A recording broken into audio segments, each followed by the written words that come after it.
इमरान खान को तो छोड़ें, पूरा सिस्टम सुहेल अफरीदी को काउंटर करने में बुरी तरह नाकाम साबित हुआ है। 13 में ऑपरेशन के मामले पर सुहेल अफरीदी ने एक बार फिर वफाकी हुकूमत को कमोबेश नॉकआउट कर दिया। वफाकी हुकूमत चाहती थी कि 13 ऑपरेशन के मामले पर लोग सुहेल अफरीदी पर गुस्सा कर जाएं और अदम एतमाद कर दें कि जी ये साथ मिला हुआ था। सुहेल अफरीदी ने लेकिन नाज़रीन जिरगे में अपना केस बहुत ज़बरदस्त अंदाज में पेश किया। बल्कि ये कहना चाहिए कि जिस तरह KP हुकूमत ने मुतासरीन में मुआवजे की रकम तकसीम की है और जिस तरह उनके खाने पीने का ख्याल रखा है, तो उसके बाद तो सुहेल अफरीदी इन कबाइलियों की आंख का तारा बन गए।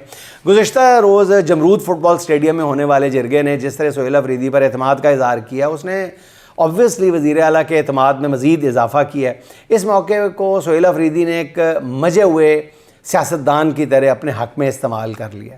सुहेल अफरीदी हुकूमती मौक़िफ़ की जिरगे के शुरका से नफ़ी कराते रहे और लोग 13 वापसी की बजाय इस्लामाबाद का रुख करने के नारे बुलंद करते रहे। वाज़े तौर पर सुहेल अफरीदी ने 13 ऑपरेशन के मामले पर वफाकी हुकूमत को चारों शाने चित कर दिया। आज वज़ीर आज़म के साथ मुलाकात के दौरान भी सुहेल अफरीदी पूरे एतमाद के साथ बातचीत करते रहे। एक ज़ीरक सियासतदान की तरह सुहेल अफरीदी ने इस मौके पर वज़ीर आज़म से कोई सियासी मदद की बात नहीं की, कोई सियासी मदद नहीं मांगी। ये भी नहीं कहा कि जी उनकी अपने लीडर से जेल में मुलाकात का बंदोबस्त किया जाए, क्योंकि वो जानते थे कि इस मामले में वज़ीर आज़म की कोई यकीन दहानी वक्ती दिलासे के सिवा कुछ भी नहीं है।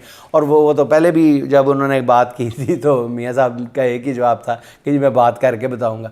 अलबत्ता सुहेल अफरीदी ने अपने सूबे का जो मुकदमा है वो टेक्निकल अंदाज में बहुत ही मौसर अंदाज में पेश किया।